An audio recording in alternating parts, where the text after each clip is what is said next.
사랑 그 완전함에 대하여 이렇게 제목을 잡았는데 빠뜨렸습니다.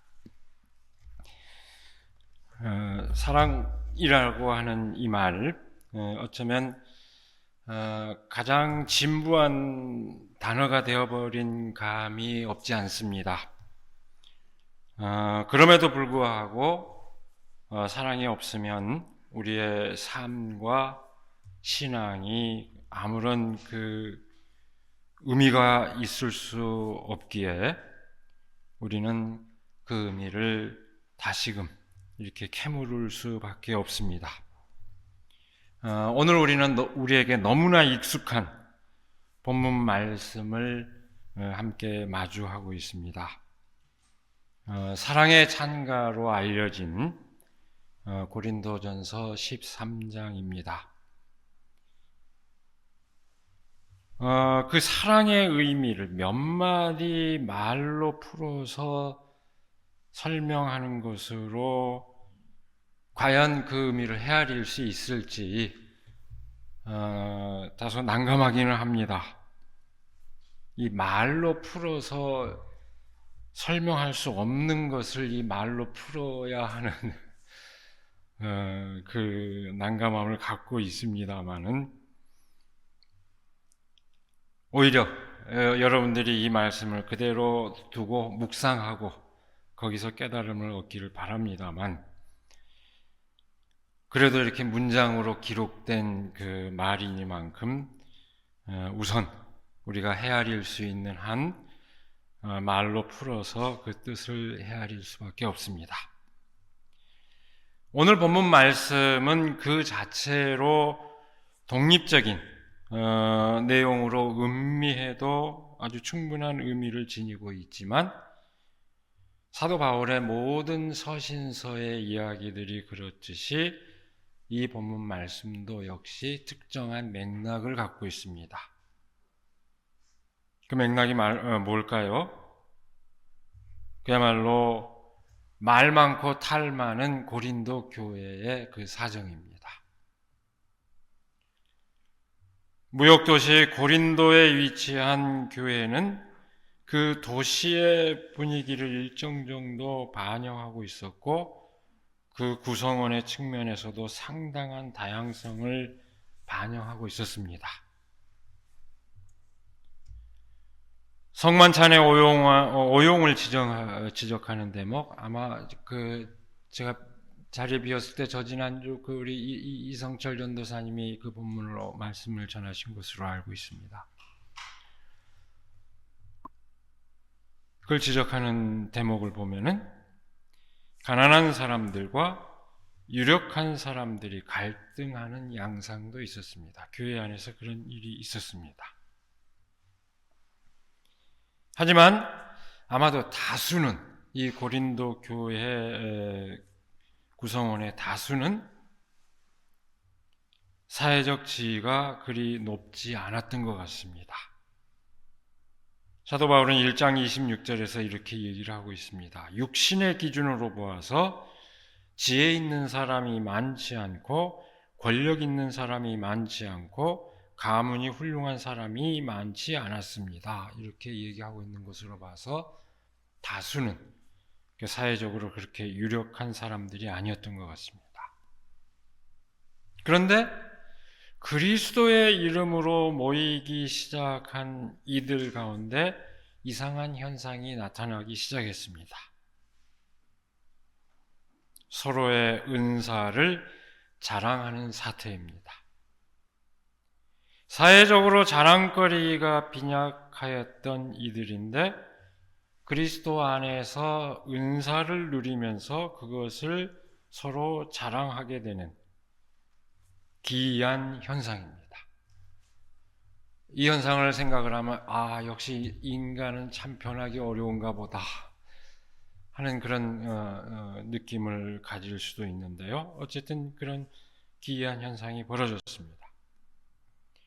오늘 본문 말씀에 바로 앞서는 12장은 이 고린도 교회 구성원들이 받은 그 은사의 다양성을 확인해 주고 있고, 더불어서 그 은사를 선용해서 하나의 몸으로 교회를 이룰 것을 얘기하는 교회의 이상을 얘기하고 있습니다.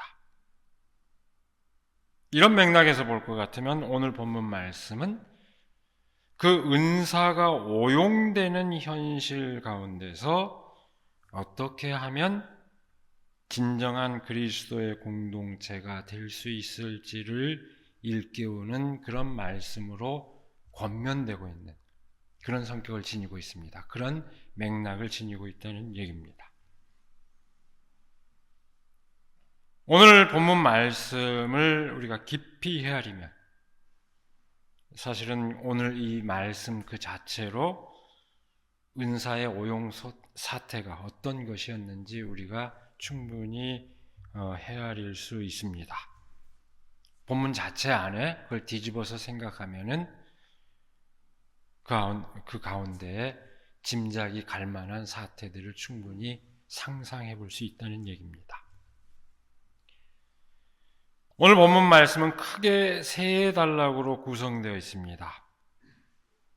첫 번째는 1절에서 3절입니다. 다른 행위와 비교해서 사랑의 빼어남을 얘기하고 있습니다. 두 번째, 4절에서 7절은 사랑하는 사람이 어떻게 행해야 하는지를 부정적인 어법으로 이래서는 안 됩니다. 그 반대가 사랑입니다. 이런 어법으로 얘기하고 있습니다.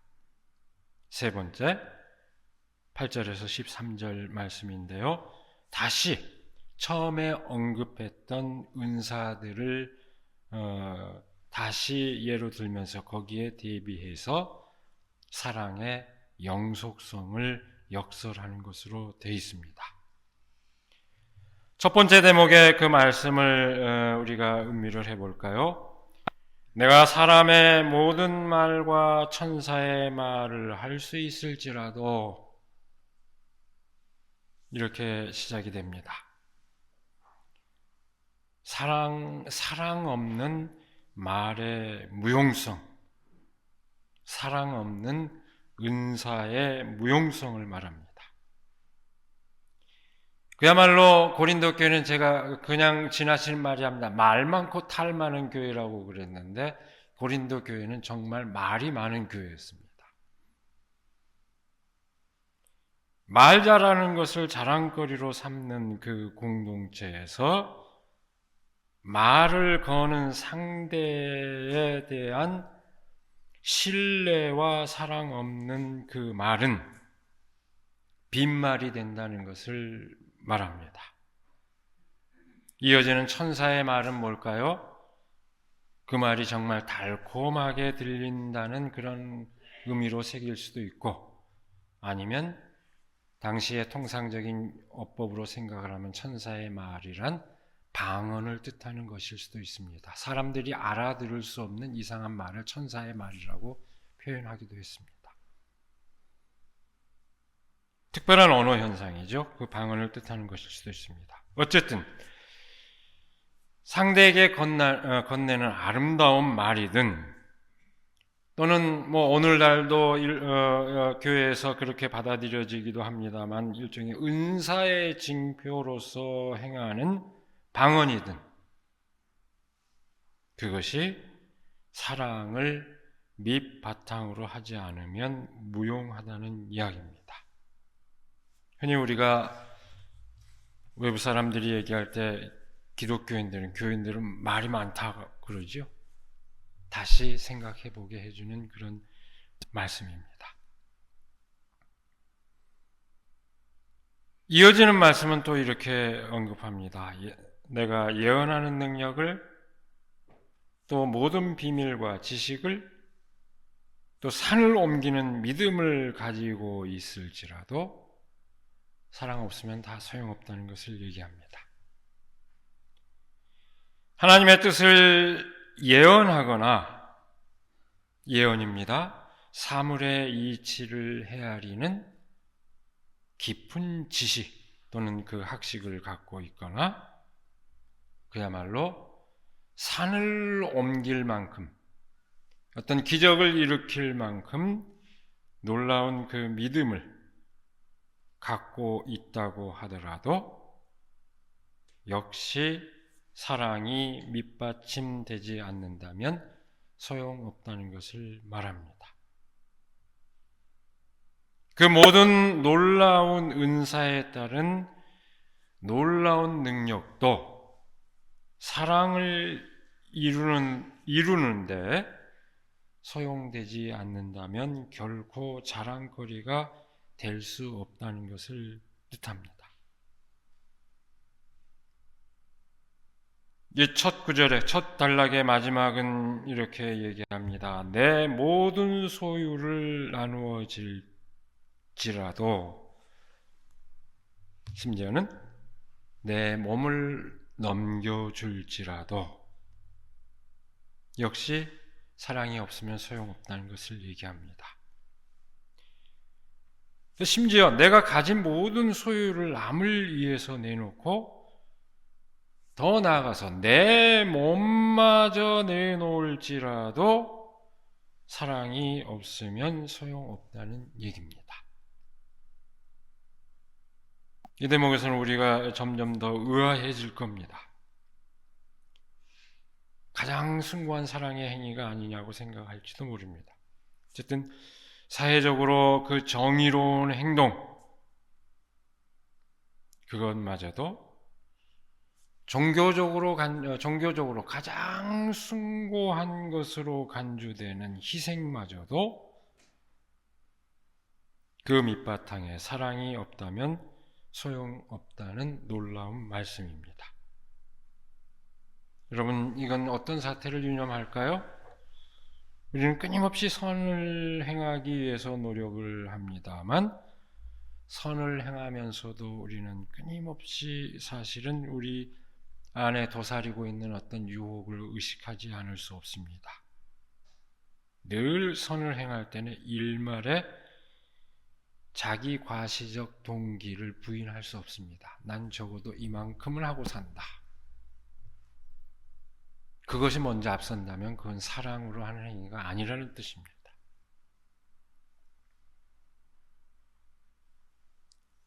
그렇게 재물을 그것을 이 말씀을 완전히 부정하고 있습니다. 재물을 나누는 것뿐만 아니라 숭고한 자기 희생마저도 그렇습니다. 이 대목은 더더욱 놀랍습니다. 유명한 철학자 니체가 도덕의 계보라는 책에서 성직자들이 금욕주의를 통해서 얼마나 권력을 강화하는지 아느냐고 질타를 한 적이 있습니다. 그 고행과 금욕을 통해서 오히려 권력을 쌓는다. 아주 날카롭게 지적을 했습니다만 종교적인 그 명분으로 오히려 권력을 강화하는 했습니다만 일찍이 니체 이전에 바울이 훨씬 먼저 그 점을 통찰하고 있습니다. 자기 희생마저도 오히려 타인을 배려하는 그런 사랑이 아니라 자기를 강조하는 그런 효과를 가질 수 있다는 것을, 그 위험성을 지적한 것입니다.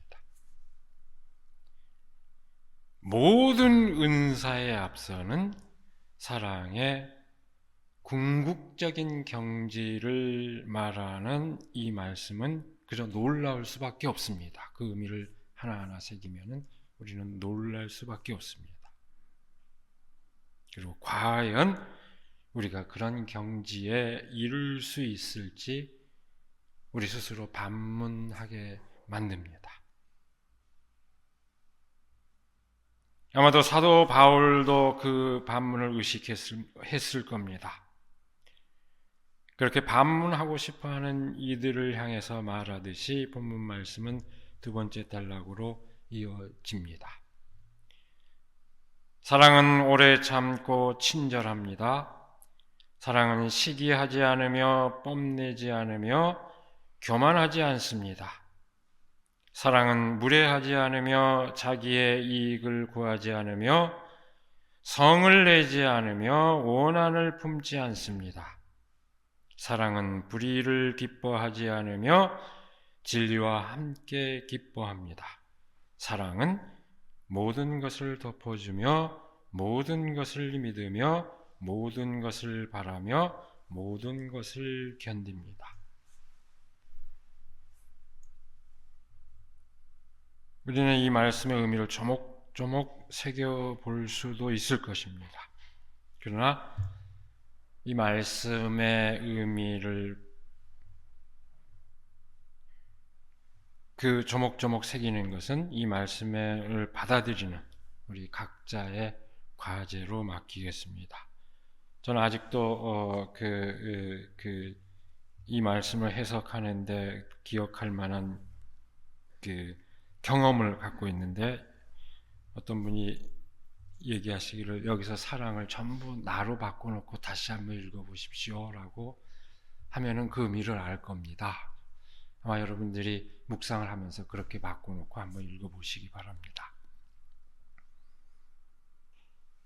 그건 여러분에게 과제로 맡기겠습니다. 다만 이 시간에 그 요체를 말하자면, 다른 사람의 잘못을 참아줄 줄 아는 사람, 그리고 사랑하는 마음으로 다른 사람을 붙잡아 줄 아는 사람을 추켜 세우는 것이 이 말씀의 요체입니다. 그런데 그것이 결코 모든 가치 판단을 중지하는 것일 수는 없습니다. 그것은 아닙니다. 불의를 기뻐하지 않으며 진리를 기뻐한다고 되어 있습니다. 그 불의를 넘어서 진리를 이루는데, 그것을 이루는데 어떤 태도로 임해야 할지 깊이 숙고하라는 뜻일 것입니다. 전체적인 문맥을 보면 그렇게 또 헤아릴 수 있습니다. 마지막으로 오늘 본문 말씀은 사랑의 영속성을 강조합니다. 모든 은사가 무가치한 것은 결코 아니지만 그 은사들은 한시적인 의미를 지니고 있을 뿐입니다. 사랑만큼 영속성을 지니지는 않는다는 것입니다. 사랑은 없어지지 않습니다. 그러나 예언도 사라지고 방언도 그치고 지식도 사라집니다. 그러므로 믿음, 소망, 사랑, 이 세 가지는 항상 있을 것인데 그 가운데 으뜸은 사랑입니다. 오늘 본문 말씀은 이 말씀을 전하면서 이 말씀을 이해하도록 우리를 돕고 있습니다. 지금은 우리가 거울로 영상을 보듯이 희미하게 보지만은 그때에는 얼굴과 얼굴을 마주하여 볼 것입니다. 지금은 내가 부분밖에 알지 못하지만은 그때에는 하나님께서 나를 아신 것과 같이 내가 온전히 알게 될 것입니다. 지금 희미하게 느껴지겠지만 장차 환히 보게 될 것이라는 얘기입니다. 거울을 통해 보듯이 희미하지만 장차 직접 마주하듯이 명확하게 알게 될 것이란 얘기입니다. 그런데 여러분, 여기서 거울 속에서 영상을 희미하게 본다는 것은 오늘날 우리가 사용하는 유리거울을 뜻하지 않습니다. 그걸 우리가 오늘날 사용하는 건 너무나 선명하게 보죠. 이 비유는 당시의 거울이 청동거울이었다는 것을 유념해야 이 말씀의 의미를 알 수 있습니다. 여러분, 박물관에서나 볼 수 있는 청동거울은 희미하게 보입니다. 아무리 갈고 닦아도 희미하게 보이지만 장차 환하게 보게 될 것이다. 그런 얘기입니다. 여전히 우리에게는 완전한 사랑의 실체를 실감할 수는 없습니다. 그러나 말씀은 그 사랑의 여정 가운데 있다면 불안해할 것 없다는 것을 역설합니다. 이어지는 오늘 13장 말씀에 이어지는 14장의 말씀 첫머리는 이렇게 말합니다. 사랑을 추구하십시오. 그 뜻을 정확히 헤아리면 사랑을 삶의 목적으로 추구하십시오. 이렇게 됩니다.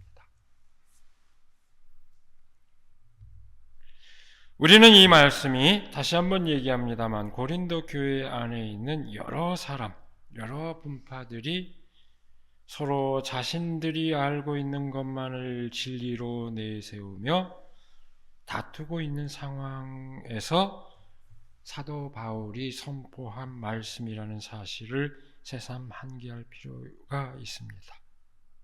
인내하지 못하고 친절하지 못하고 시기하고 자랑하고 교만하고 무례히 행하고 자기 이익을 추구하고 성을 잘내고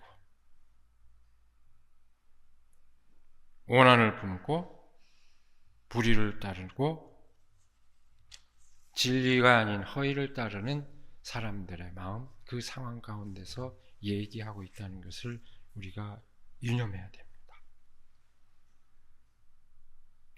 이 말씀은 사랑으로서만 온전히 체험되는, 줄여 말하면 사랑으로서만 온전히 체험되는 하나님에 대한 인식을 말하고, 더불어서 사랑을 통해서만 온전히 파악되는 그 진리에 대한 인식을 말합니다.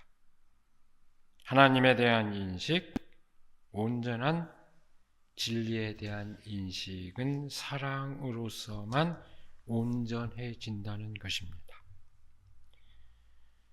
또한 더불어 사람과 사람이 관계를 맺는 밑바탕이자 궁극적 목적이 사랑이라는 것을 일깨워줍니다. 사람들은 자기가 알고 있는 것, 자기가 경험한 것, 그래서 자기에게 굳어진 의식과 삶의 방식을 절대적인 것으로 알지만 사랑은 그것을 넘어서게 해준다는 것입니다. 그것을 언뜻 실감할 수 있을 때 우리는 사랑 가운데 있다는 것을 알 수 있습니다. 이 말씀은 우리가 믿음을 갖고 구원을 갈망하며 더 나은 세계를 소망하는 까닭, 그 진정한 목적이 무엇인지 새삼 일깨워줍니다. 그것은 다름 아닌 사랑 때문이라는 진실입니다. 나의 삶을 온전히 의미 있게 만드는 그 삶의 진실, 그것이 곧 사랑입니다. 사도 바울도 부정할 수 없었듯이 우리는 아직 온전히 그 실체를 실감하지 못할 수 있습니다. 그러나 온전히 상대를 인정하고 그 상대에게 나를 내맡겨도 좋을 그 사랑을 추구하는 삶의 여정은 그 여정 자체로 답을 찾아가는 그 과정이 될 것입니다. 우리는 그 사랑의 실체를 아직 온전히 알지 못한다고 할지라도 적어도 사랑이 아닌 것을 분별할 능력은 지니고 있습니다. 그 분별력을 통해서 우리는 사랑을 이루는 삶의 윤곽을 그릴 수 있고 더불어서 그 삶을 지향할 수 있습니다. 지난 주간에 저는 지난 목요일에 대전을 가서 강연을 맡아서 하고 왔습니다. 인권을 반대하는 기관이 인권센터를 수락하게 된 어처구니 없는 상황이 대전에서 벌어졌습니다. 반인권.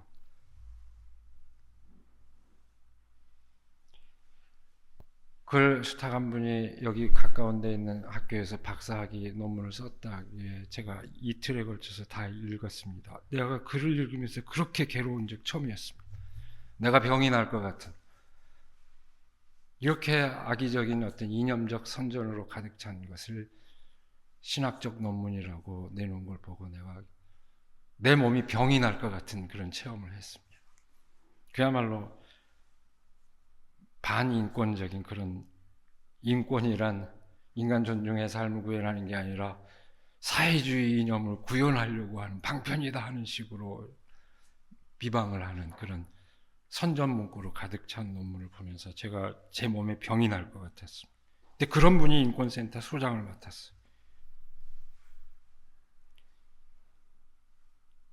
강연은 거기에 참여한 분들은 다 기독교인이 아닙니다. 이런 사태에 대해서 어떻게 도대체 하나님의 이름으로 차별을 정당화한 것이 어떻게 가능한 것인지 반문하면서 차별 없는 세계를 향한 복음의 진실이 뭐냐? 그것을 함께 생각하는 자리였습니다. 복음을 수호한다는 명분으로 서로가 서로를 존중하는 그 삶을 지향하는 인권을 부정하는 일은 그리스도의 사랑과는 거리가 먼 일입니다. 상관없는 일입니다. 그것은 아무리 복음을 말하고 하나님을 얘기한다고 하더라도 그것은 자신만의 독단이여 일종의 교리적 도구마에 지나지 않습니다. 여러분, 제가 이 시간에 오늘 본문 말씀의 의미를 더는 몇 마디 말로 해명하고자 애쓰지 않겠습니다. 다만 오늘 말씀의 의미를 두고두고 깊이 새기기를 바랄 따름입니다. 믿음, 소망, 사랑, 이 세 가지는 항상 있을 것인데 그 가운데서 으뜸은 사랑입니다. 이 말씀의 뜻을 깊이 새기며 그 뜻을 깨달아 이루는 가운데 진정한 삶의 기쁨을 누리는 우리가 되기를 시간에 간절히 기원합니다. 기도하겠습니다. 오늘도 우리에게 복된 날을 허락하여 주시고 또 말씀으로 우리 스스로의 삶을 되돌아보게 하여 주시는 은혜를 감사드립니다. 인간이 살아가는 목적이 무엇인지, 우리가 하나님을 믿는 그 궁극적 지점이 무엇인지 말씀을 통해서 새삼새깁니다. 사랑으로 하나님을 알고, 사랑으로 사람을 알고, 사랑으로 이 땅의 무생명을 알고 더불어서 살아가는 저희가 되게 하여 주시옵소서. 지금 그 실체로 온전히 실감하지 못한다 하더라도 정말로 그 삶을 지향하는 가운데 인생의 궁극적인 그 의미를 깨닫고 기쁨을 누릴 수 있도록 저희를 인도하여 주시옵소서. 우리 주 예수 그리스도의 이름으로 기도드리옵나이다. 아멘.